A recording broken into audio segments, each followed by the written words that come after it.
지금부터 아띵쌤의 썰렁한 교리를 시작하도록 하겠습니다.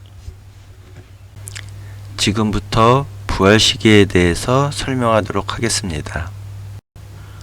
부활은 그리스도교 신앙의 핵심입니다.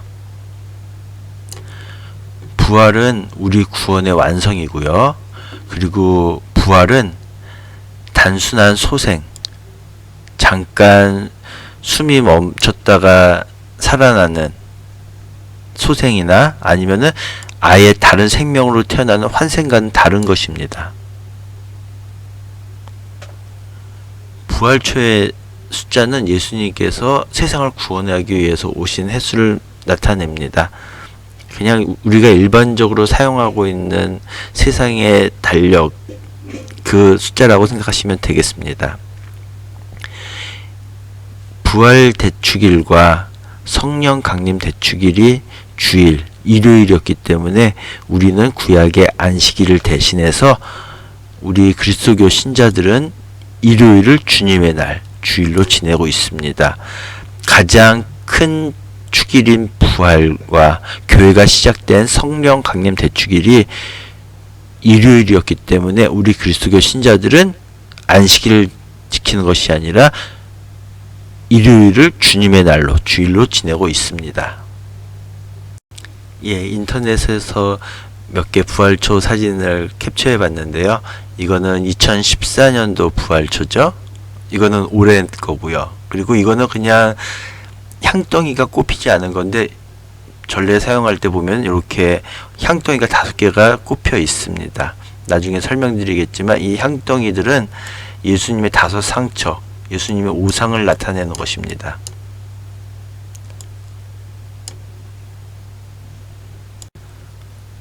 부활 시기는 주님 부활 대축일서부터 성령 강림 대축일까지입니다. 부활 시기 동안에 신부님의 제의 색깔은 백색, 흰색이 됩니다. 기쁨을 나타내는 색이죠. 그리고 부활초에는 알파, A처럼 생겼죠? 하지만 이거는 영어가 아니라 그리스어, 히라보기 때문에 알파라고 말하고요. 이거 뭐 옛날에 여러분들 잘 모르겠지만 안테나 모양처럼 생겼는데 이거는 오메가라고 합니다. 이 알파와 오메가는 그리스어의 첫 글자와 마지막 글자입니다. 만약에 이게 그리스어가 아니라 영어였다면 A와 G 이렇게 되겠죠? 만약에 한글이었다면 기역과 히읗. 아무튼 알파 오메가는 그리스어의 처음 글자와 마지막 글자, 즉 하느님께서 모든 것의 시작이시며 마침이심을 나타냅니다. 부활 시기 동안 부활초가 켜집니다. 물론 세례 때도 부활초가 사용됩니다. 사순 시기 동안 하지 않았던 알렐루야를 다시 합니다. 알렐루야는 사순 시기 때만 하지 않습니다. 그리고 부활 8일 축제 기간, 즉 부활 대축일부터 부활 제2주일까지의 부활 8일 축제 기간, 성령 강림 대축일 때, 파견 때 알렐루야 알렐루야를 덧붙입니다. 신부님께서 미사가 끝났으니 가서 복음을 전합시다. 알렐루야 알렐루야 하면 신자들은 하느님 감사합니다. 알렐루야 알렐루야. 보통 미사 때는 그냥 미사가 끝났으니 가서 복음을 전합시다. 그러면은 하느님 감사합니다로 끝나죠. 근데 이렇게 부활 8일 축제 기간과 성령 강림 대축일 때는 파견 때 알렐루야 알렐루야를 2번 붙이게 됩니다. 그리고 부속가를 하게 되는데요. 부속가는 부활 8일 축제 기간 동안에 주님 부활 대축일 때는 의무고요. 8일 축제 기간 동안에는 할 수도 있고 안 할 수도 있습니다. 그리고 성령 강림 대축일 때, 그리스도의 성체 성혈 대축일 때, 그리고 저도 요번에 보면서 알았는데 고통의 성모 마리아 축일 때 이렇게 4개가 남아있다고 합니다. 그전에는 굉장히 많았었는데 지금은 이렇게 4가지만 남아있다고 합니다. 아까 부활초에서 알파와 오메가 설명하면서 했었는데요. 지금 그리스어의 맨 처음 글자는 알파, 그리고 맨 마지막 글자는 오메가입니다. 만약에 영어였다면 여러분들이 잘 알고 있다시피 A, 그리고 G라고 되어 있겠었죠. 만약에 한글이었다면 기역과 히읗이라고 되어 있을 거고요. 근데 부활초에는 그리스어인 알파와 오메가가 그려져 있습니다. 아까도 말씀드렸다시피 하느님께서 모든 것의 시작이요 마침이시라는 뜻이죠. 이거는 대림성탄 설명할 때 다시 나올 내용인데요. 여러분들 성당에 보면은 이런 표시 많이 보이시죠? 잘 모르는 사람들은 XP? PX 뭐 이렇게 읽기도 하고, 여러분들 성탄 때 크리스마스를 엑스마스라고 읽기도 하는데 그거는 잘못된 거고요. 그거는 다시 설명해 드릴 거고, 그리스도의 앞 두 글자 키로를 따서 만든 글자가 바로 이 키로입니다. 그리스도 대문자를 이렇게 쓰고요. 소문자는 이렇게 씁니다. 그래서 키로라고 읽습니다. 아까도 말씀드렸다시피 부활초의 향덩이 5개는 예수님의 5 상처를 나타냅니다. 예수님께서 십자가에 못 박히셨을 때 양 손바닥에 2개, 손에 2개, 발에 2개, 그리고 창에 찔린 옆구리에 하나, 그렇게 5군데 상처를 오상이라고 합니다. 그리고 사순 설명할 때도 잠깐 했었는데 십자가 없는 부활은 존재하지 않습니다. 그래서 우리에게 있는 시련은 다 우리의 구원을 위해 꼭 필요한 것입니다. 부활초는 아까도 말씀드렸다시피 부활초는 세례성사 때도 사용되고요. 예수님의 부활은 예수님께서 죽음을 이기시고 생명의 주인이심을 나타냅니다. 여러분들 부활절에 뭘 받죠? 달걀을 받죠? 달걀은 부활을 상징하는데 왜 그러냐 하면 예수님께서는 돌무덤에 묻히셔서 다 끝난 것처럼 보였잖아요. 하지만 예수님께서는 부활하신 것처럼 달걀도 단단한 껍질 속에 있어서 그냥 아무것도 없는 것처럼 보이지만 그 안에 병아리가 태어나기 때문에 달걀은 부활의 상징입니다. 부활식이 정하는 방법은 춘분, 즉 로마의 기준입니다. 로마 기준으로 낮과 밤의 길이가 같은 날, 즉 낮이 길어지는 방향으로 낮과 밤의 길이가 같은 날이 지난 음력 보름 다음에 오는 일요일을 주님 부활 대축일로 정합니다.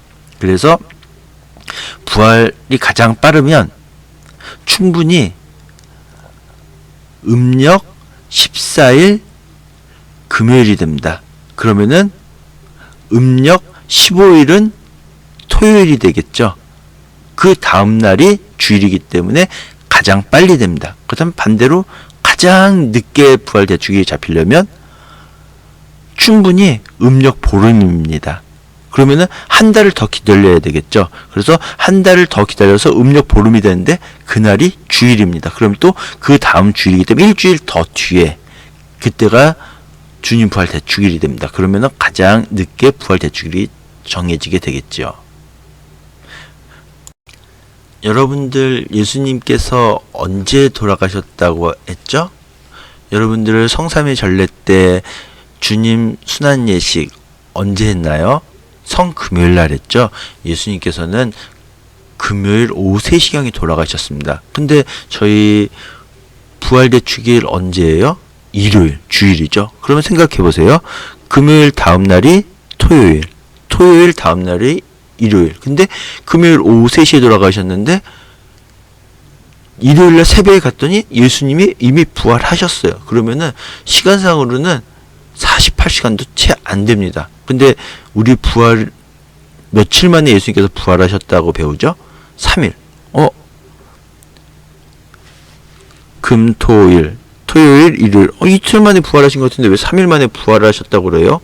라고 할 수 있는데 우리는 이것을 이스라엘적인 사고방식으로 생각해야 됩니다.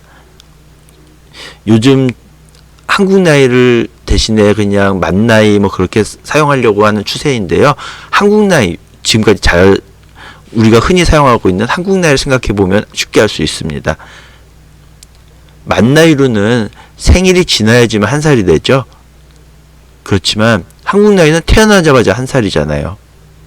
그런 것처럼 첫째 날은 금요일, 둘째 날은 안식일, 셋째 날은 일요일이 됩니다. 물론 좀 더 정확하게 말하면 금요일 해지기 전까지, 둘째 날은 금요일 해진 다음부터 토요일 해지기 전까지의 안식일, 그리고 셋째 날은 토요일 해지고 난 다음부터, 이렇게 첫째 날은 금요일, 둘째 날은 안식일, 셋째 날은 안식일 다음 날인 일요일, 이렇게 해서 예수님께서는 3일 만에 부활하신 것이 됩니다.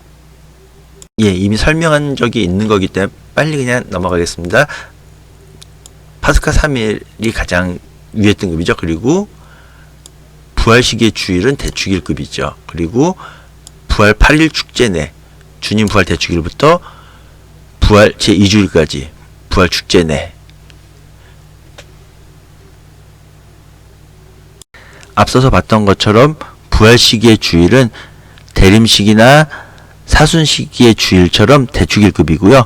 성탄시기와 연중시기의 주일은 축일급에 속합니다. 그리고 평일 중에서는 사순시기 전체 평일과, 물론 성주간 그런 데는 제외하고요. 그리고 성탄시기 8일 축제 내, 그 다음에 성탄 일주일 전에 대림시기 평일은 축일급에 속합니다. 예, 사순시기의 평일을 제외하고 그냥 일반적인, 물론 17일 이후는 그렇지만 대림시기 평일이나 성탄 8일 축제 외에 성탄시기 평일이나, 그 다음에 부활 8일 축제 후에 일반적인 부활시기 평일, 연중 평일들은 다 기념일급에 속합니다.